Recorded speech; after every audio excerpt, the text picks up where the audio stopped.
Hey guys, welcome to my channel. I'm Cerise and this is Storytime. If you are a returning subscriber, I love you. Thank you so much for coming back. If you haven't subscribed yet and you like Storytime, true stories with a lot of lessons, lies, and all of the rest of the stuff, go ahead, take a chance on me and press subscribe. Don't forget to hit like and also hit that notification bell. All right, this story today is about a couple that met in the Dominican Republic. But let me just give you the background. We're not going to say the true names because we do want to be confidential here. So we have Corinne from Italy and we have Corey from the Dominican Republic. Many years ago, Corinne came here with her family. When Corinne got here with her family, her dad was so into real estate and he was just buying up a whole bunch of property all over Sosua, Punta Cana. Even before Punta Cana started to really be Punta Cana, it was just down in that general area. So her dad was just building a mile a minute and he was very good at it, very good at construction and very good at buying real estate and predicting what was going to make money in the future. Corinne, she followed in her dad's footsteps and she got into real estate as well. Shortly thereafter, when she was around 25, 26, she met a man that was also Italian and she fell in love with him and they had children and everything was amazing. But then she started to see that he was doing a little bit of running around. And he was running around with a lot of the younger women here, Dominican women, Haitian women, even foreigners. And Corinne was just like, she couldn't take it. She's like, I'm not going to deal with this. Like, I got married for the long haul. I'm not cheating. I'm not going to be with a cheater. I want a man all for me. So she divorced him. She was single for a very, very long time. Her kids grew up and then she turned 50. Now, on her 50th birthday, she decided she was going to have a big party, a huge soiree, and she invited all her friends that she knew. And so she had to make sure that she fixed up her family villa. It has 13 rooms and it has a lot of land. And so what they were doing is making a gigantic party. So she hired a whole bunch of workmen. One of those workmen was Corey. Corey was only 25 at the time. So 25 years younger than Corinne. But, Corinne was just like, she didn't like him at first. She was just like, oh yeah, he's a nice guy. He was so polite, so down to earth. He was a very hard worker and he was working so hard on the party grounds that she actually hired him on afterwards in order to, just kind of work along some of the projects. Now, he was amazing. She really appreciated him. Fast forward to a couple of months after, and they started to spend a lot more time together and get to know each other a lot more. And he started to fall in love with her.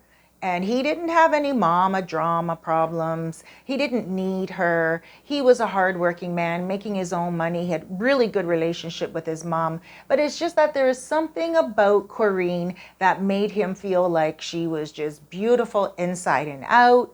And not only that, she took good care of herself and she acted a lot younger as well.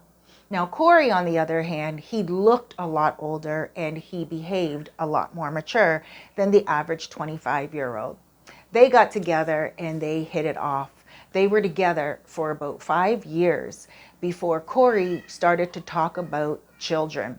And she's like, Corey, I can't have children. I'm 55 because 5 years passed and she's 55 now. And she's like, I'm 55. I'm like out of menopause. And he's like, what do you mean? He didn't even know what menopause was and what it was all about. And she's like, I can't turn back time. There's no way I could have children. Like, that's gone. My period's gone. There's no way I can have children. And he's like, why didn't you tell me this? And she's like, well, it doesn't matter if I told you or not. Like, there's just no way I could have turned back time. And he's like, well, what am I going to do? I want to have children. And she's like, well, I don't know what to do. And he kept talking about having babies to the point one day where she was like, listen, I love you, but you have to stop talking this way because I'm getting insecure. I'm thinking that you are just going to put me to the curb and you're going to go get yourself a younger woman. And he's like, no, I would never do that. I love you. And he would never have done that either. He really did love her. He said, but I just don't want to sacrifice all my years without having a child. He's like, I'm 30 now. And imagine we're going to be together for a very long time. And in 20 years from now, I'm not going to want a child. And I love you, but I'm not willing to sacrifice having no children. So they sat down and they spoke very seriously about it. And she said, what can we do? And he said, well, let me go have a kid.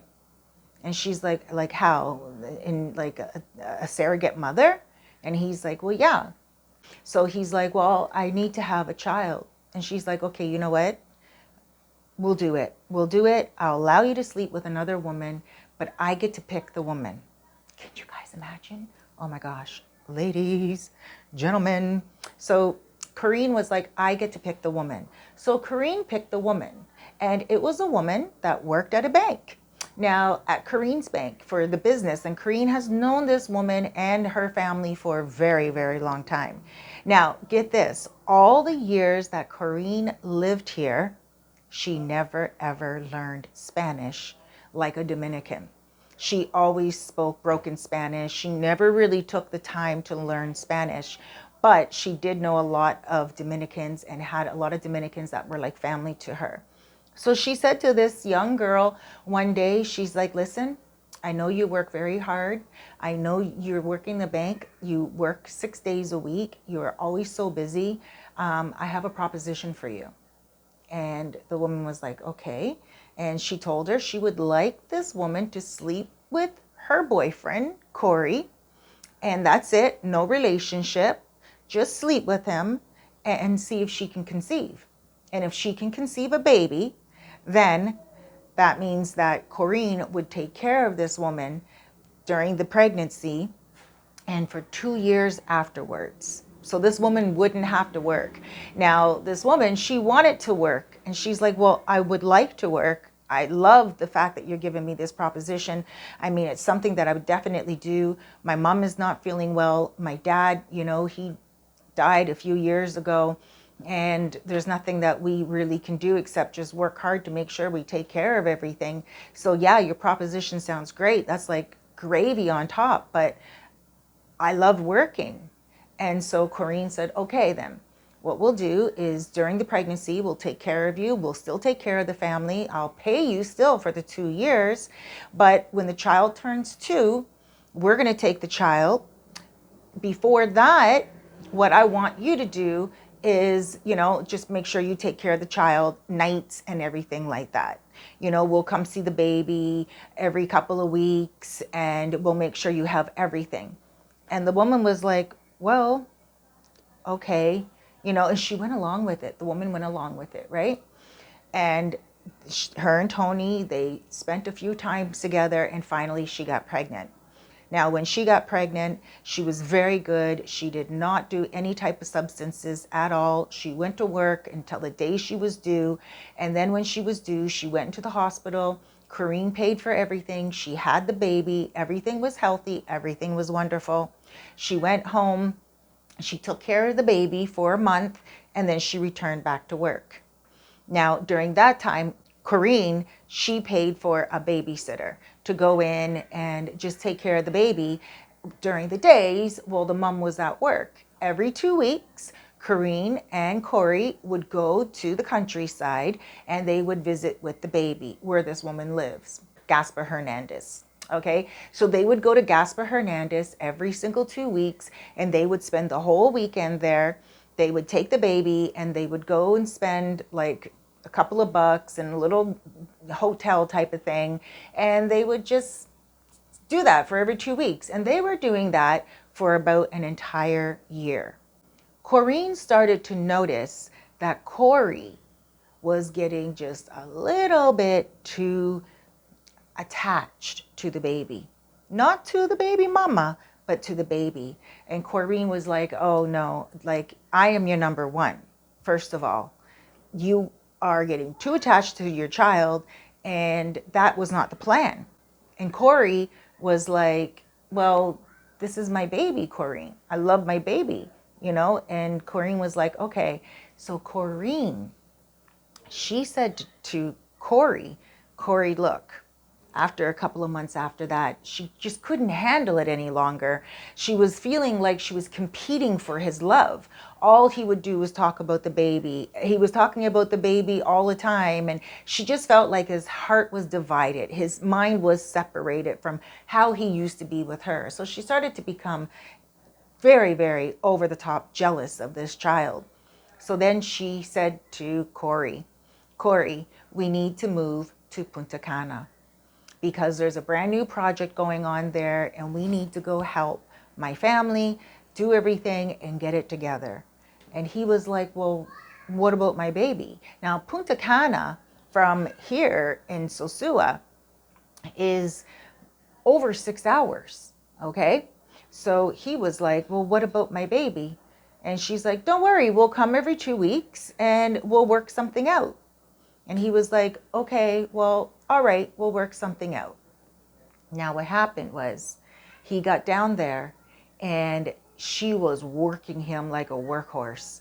2 weeks passed and he was like, he said to her, it was a Thursday, and he's like, are we going to Puerto Plata this weekend? It's 2 weeks that we've been here. And she's like, oh no, you know how much work we have here. She's like, please, the baby's only one. The baby's not going to miss you that much, so please just work here with me.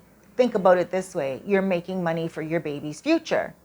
And he was like, okay, So 2 more weeks passed and it was 1 month since he's seen his baby. Now, during the 1 month, he was talking to his baby on the phone, on WhatsApp, on video chat and everything like that. And, he was spending a lot of time talking to the baby and everything. And Corrine was even getting jealous of that. But then after the month came, he said to her, listen, I am not working another day without seeing my baby. We are heading to Gaspar Hernandez this weekend. Gaspar Hernandez is in Puerto Plata. Puerto Plata is the province. So he said, we are going to Puerto Plata. We're going to go to Gaspar Hernandez. I need to see my child. And Corrine was like, all right, let's go. We can go, but we're only going for the day. We can't stay for the weekend. And he was like, okay, I understand we have a lot of work here, but I've been with you for an entire month and I've been away from my child. I need to stay at least 2 days. And she was like, no, we can't. We can only go Saturday and we have to come home Sunday because Monday is going to be a busy day. They're going to bring in a lot of cement, blah, blah, blah, blah, blah, everything all for the construction. So he knew that it was an important project. He knew that they really did rely on him. So he said, okay, 1 day. So they did. They went early morning on the Saturday. They spent the 1 day and they came back. They went back to Punta Cana on the Sunday morning. And now his heart was broken because his baby really cried for him when he was leaving. And he felt so bad. And then he said to Corrine, he's like, you know what? I can bring my baby to Punta Cana. The mom doesn't mind. The mom is so busy all the time. And that was true. The mother purposely didn't take the child on full term because she knew that she was a surrogate. And she also was working very hard. And she was saving all of the money that Corrine was giving her for her future, for her mom and herself. And so, they were like, sure, you can take the baby. The baby would be fine with you. And they knew that Corey loved his child. And they knew that Corrine was a good provider. So they said, absolutely, take the baby. And Corey was like, I'm taking my baby. And Corrine's like, there's no room for a baby on a construction site. No. And he started to feel like she was being overbearing, like she was starting to behave like, well, by this time she was 56, like a 56-year-old and not like the younger woman that she used to act like. She started to act like she was in control and she was just his mom. And so, speaking of mom, he was calling his mom a lot because, he was trying to talk to his mom about this. And he's like, I don't know what to do. And then so the mom said, listen. The mom lived in halfway between Punta Cana and also Puerto Plata. So the mom said, listen, do me a favor. Bring the baby to my house. I will take care of the baby. So, just make sure that you take care of the baby financially and everything. I will take care of the baby. And when you come visit me, You just tell her that I have something wrong and you have to come take care of me, and you come take care of me on the weekends. And he's like, that's a perfect plan. So they did that. They took the baby and they took the baby to the mom's house. And so he said to Corrine, he's like, oh my gosh, he's like, I have to go. And Corrine's like, why? And he's like, this was like during the week, because he had to plan out the whole entire scenario. He couldn't just say, oh, it's the weekend, I'm going to go visit my mom. He had to really, make sure he put out the plan. So it was during the middle of the week, and he's like, I have to go. My mom's not well. She's in the hospital. I have to go right now. And Corrine's like, okay, well, I'm coming with you. Because she knew the mom too. Corrine's like, well, I'm coming with you. And he's like, no, you don't need to come. And Corrine's like, what are you talking about? Yes, I'm worried too. Let's go. So she dropped everything and they went together to the mom's house. Now, Corey made sure that he called his mom on WhatsApp first and warned her, do not have the baby around. So the mom took the baby and put it with Corey's sister at Corey's sister's house. Okay, now they get to the house and the mom plays half dead. She's laying on the couch and she's all laid up and sick, and then Corrine's like, you have to go to the hospital. You are very ill. Like, you should not be laying on this couch like this. And she really was worried about the mom. So she took the mom to the doctor, to the local doctor, and the local doctor played along with it as well. They were from a small town. The local doctor was their family member anyway. Everybody knew that Corrine was just very jealous of the baby and a very good provider for the family. So they didn't want to compromise anything. And they also knew that Corey loved this woman and that they were together for 6 years now and that they were a loving couple. And they also were aware of, obviously, the age difference. So they knew full well that Corrine was in control of everything and that Corey was just following along. But now that Corey was making and staking his own future, and he was like, this is not going down any longer because his child comes first. And the Dominican Republic, family is everything, So they all stuck by his side, and they weren't trying to take money from her, nothing of that nature. They weren't trying to take advantage of her. They were just trying to help Corey be a father. And that's all he wanted to do, was have his child with him in Punta Cana with his girlfriend and his child, be a family. He did not want the baby mama at all, like I had already said. So Corrine took the mother to the doctor. The doctor checked the mother out and said, oh my gosh, this is very serious. Of course it wasn't serious because she wasn't sick at all. And he said, you need to have bed rest for a while. And of course, she went and she laid down. And so every weekend, Corey would go to the mom's house. Corrine would go with him. Now, keep in mind, on the weekends that she would go with Corey, she would sit at the mother's house. She would just watch TV, or she would just catch up on business on her cell phone or whatever. And he was taking the mother to the doctor. But he wasn't really taking the mom to the doctor. He was taking the mother to the sister's house so he could spend time with his child. During the week, the child would be at the mother's house, at his mother's house. But on the weekends, the mother would make sure that the child was at Corey's sister's house. And that's where he would go and visit with his baby and everything like that. And he'd stay there for a few hours. And then him and the mom would go back to the mom's house. And then him and Corrine would go back to Punta Cana.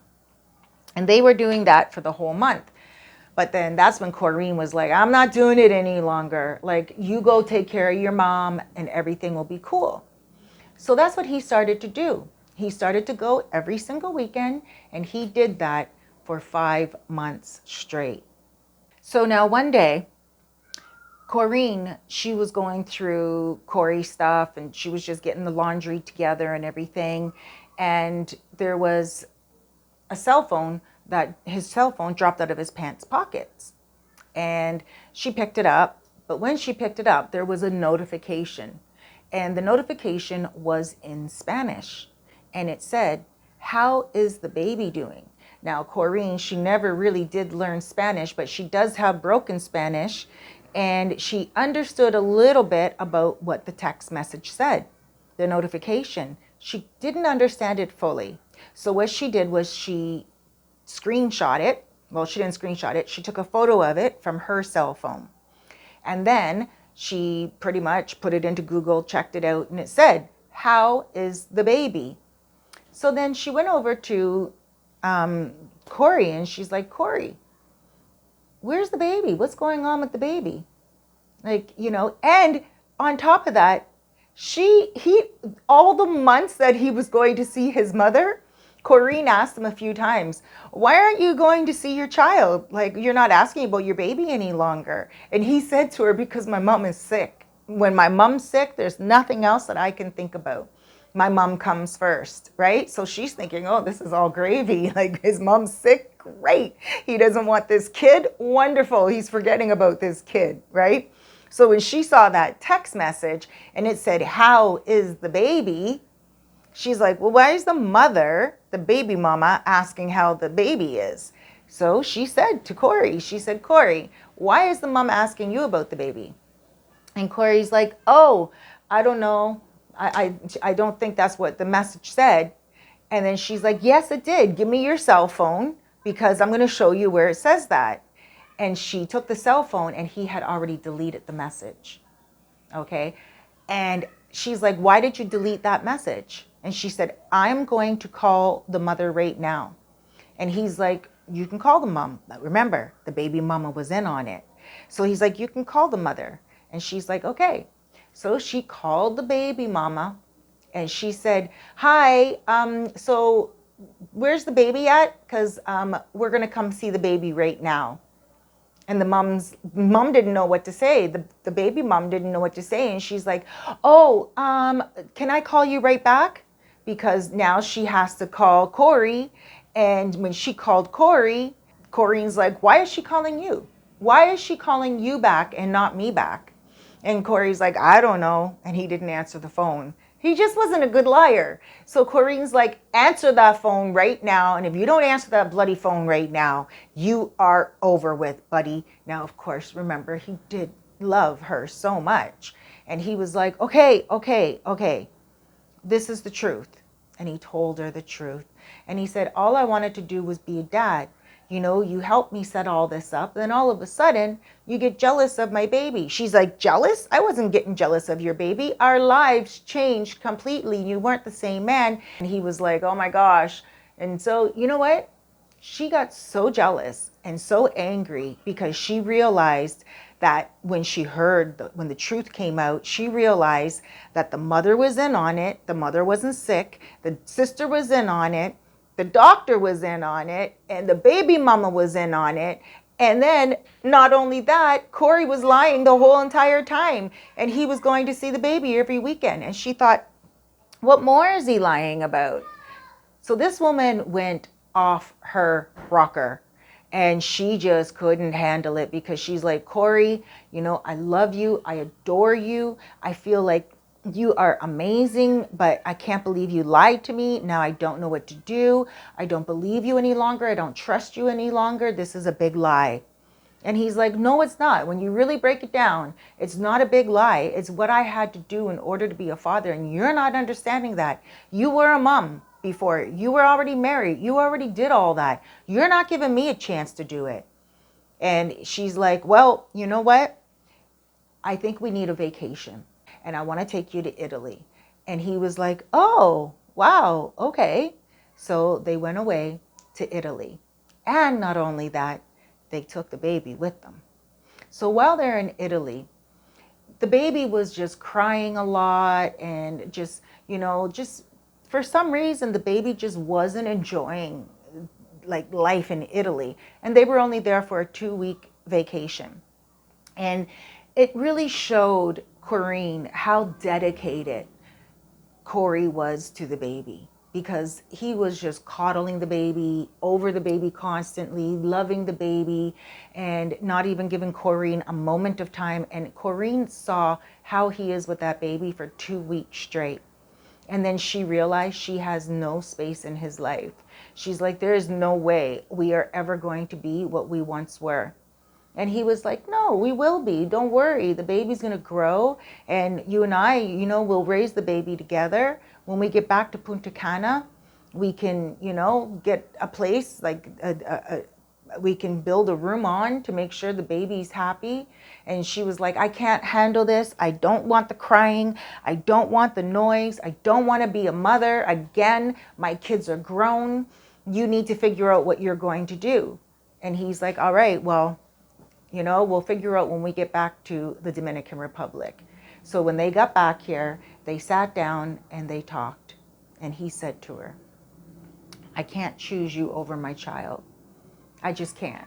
And this was the first time ever, too, in Italy, that he actually spent 2 weeks straight with his child. And that just confirmed to him that his baby was his world. And he said, Corrine, you're asking me to do the unforgivable. And I would never be able to forgive myself if I chose you over my child. There's just no way I can send my child back to Gaspar Hernandez. My mom's attached to the baby. My sister's attached to the baby. The baby knows us now as life. And there's just no way I can do it. So I have to go. That's it. I can't be with you. And she was so shocked and so surprised. She tried to take her life. And she was like, oh, if you don't want me, blah, blah, blah. You know how women do that. And she tried to take her life. Of course, she did this. And they put her in the hospital. And everyone in the hospital understood too. They were like, okay, this is a neurotic woman. And she's just, jealous, and she doesn't understand how important family is. She just wasn't grasping the concept, that this is his child and that's all he ever wanted. She gave him that gift of life. She agreed to him getting that gift of life, not realizing that that was going to be life for the rest of his life. It wasn't just a little, swing around a merry-go-round. It was definitely for life. She didn't think about all that. So then she gets back home from the hospital, she's healing, and he wasn't taking care of her the way she thought that he would take care of her. And she said to him, you know what? Bring the baby to Punta Cana. Bring the baby. And he did. And she had a breakdown because she was watching the baby as he was out working in Punta Cana, and he thought everything was going to be fine. He knew it was going to take some time for Corrine to get used to taking care of the baby, but it wasn't even 1 week. And she took her life and the baby's, just like that. Wasn't even 1 week. And it was like she just wanted to get him back. And in her note to him, she left him a message on WhatsApp, and she pretty much wrote out the note, and she didn't send it until she knew, like, she was ready, and she knew that he wasn't going to be able to rush home right away.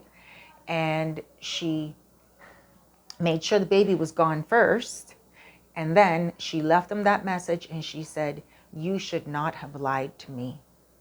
Now I'm going to hurt you the way you hurt me.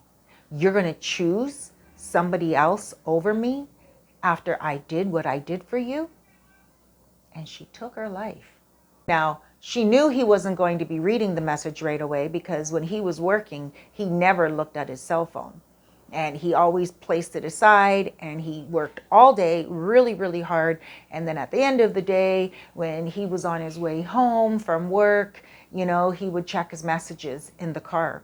Usually he was with her, and Corrine was the one that was usually driving. So that's when he would check his messages in the passenger seat, and he'd just, look at the news or whatever. And so she knew that he was not going to be near his phone. When he got into the vehicle, he read the message, and because he was doing the driving, he didn't really read the message out properly. But then finally he situated his brain, and he read it out, and he couldn't believe it, and he rushed home. When he got into the door, she was already gone, and so was the baby. And Corey, till this day, he lives in sorrow. He just feels like he lost everything, and he doesn't know what to do. He is sick and sad to his guts. And he said to me, Cerise, I know that you are doing these story times, and I know that there are a lot of stories out there. And, you know, Dominican women and Haitian women and all women from all around the world. He said, but I have a story about a woman that I loved and turned crazy. I was like, oof, you know, people just don't turn. People always have something inside of them just sitting there stewing, and you just have to turn on that switch. And some people, that is all they need. And you know, I guess it was just a little bit of her being lied to, a little bit of her feeling lonely, a little bit of her just thinking, wow, somebody else is taking her man away, and it's not the baby mama, it is the baby, and he loved the baby more than life itself. And she could see this, and she was very jealous. Ladies, don't be jealous of your man's children. It's not going to get you anywhere. No man is going to love you more than he loves his children. And if he does, shame on him, because that man is not recognizing that that future, that brain, that little kid is going to grow and is going to need him. Never ever feel like a man should love you more than he loves his children. Allow that man to love his children, and love his children too. Love his children like you would just love a puppy or a kitten or anything like that. A plant. It's a growing, living thing. And as long as you love it, care for it, nurture it, cherish it, you will start to take on that love within yourself and feel like that child is also a part of you. Some people out there, they don't want to be step parents. You don't want to have anything to do with it. And I understand that completely. I had my children a long time ago. And if I was to meet a man right now with children, it would be something that I would have to think very hard about getting involved in. Because of course, I don't just want to date. And I'm not just dating him. I'm getting involved with him and his child. So we really do have to think twice. But when you get involved with a man that's so much younger, and you want to rob that ability for him to have children, you want to take that from him. That's not fair. And Corrine knew that he needed to have his own child. Otherwise, she would have lost him anyway. So now she allows him to have this child, and she doesn't handle it properly when his heart divides, when he starts loving this child more. Instead of loving Corey even more for loving this baby so much and seeing something in her man that she can just cherish and be like, wow, he really loves his kid, you know, and wait for the baby to grow. But she obviously felt like she didn't have a lot of years to wait. She's 56 years old when she passed on. And she just felt like the baby was only a year and a half. So really, at the end of the day, she probably felt like there was like 18 more years of this child around, of her competing with the child. And that's a lot of years that she probably felt she didn't have. What she did was the unthinkable. What she did was painful. That could never be taken back. If you have a relationship and there is an age gap and you feel like the woman needs to have a baby and you don't want a baby, or if you are with a man and he wants a baby and you can't have a baby, then you better think very hard about the situation that you need to do in order to compromise, the situation you need to create in order to compromise, because it's a tough situation when a younger person loves an older person and they love that person and they never want to let them go, but they want a little baby for themselves. It certainly is a dilemma, but it's something that you'll have to really sit down and discuss a lot longer and with a lot more thought than what Corrine did. Guys, thank you so much for joining. I am Cerise Fairfax. This is my channel. Please go ahead and subscribe right here. And don't forget to ring that bell. And if you have a story that you want to share with me, let me know. Take care, everyone. Mwah. I'll see you tomorrow for Sosua Sundays. Don't forget to look at my video yesterday On Friday, when I did my Fitness Fridays, I walked all along Playa Sosua and all the way back again, got some cold coconut milk. And I want you guys to check out that video because I also brought you to Los Charamicos where I live, and I showed you guys a nice little restaurant, and that was for Fitness Fridays. And make sure you guys check out my other video before Fitness Fridays and check out the Thursday video from my talk show. And you can see a guy that came here and put an Airbnb together. That is amazing. But anyway, just make sure you check me out every day. I put up random videos on Monday, real estate and relocation videos on Tuesday, relationship Wednesdays where I do reaction, relationship videos, and then also Thursday, talk show, Friday, fitness, Saturday, story time, and then of course on Sundays I go to a spot somewhere in Sosua and we talk about what is happening in the Dominican Republic and sometimes all around the world. Take care, everyone. Huge hugs, loads of love, big blesses. Until we see each other again, you take good care of yourself. Mwah. Make sure you show me some love, guys. Watch the next video and be sure to subscribe. Take care of yourself. I love you. God bless.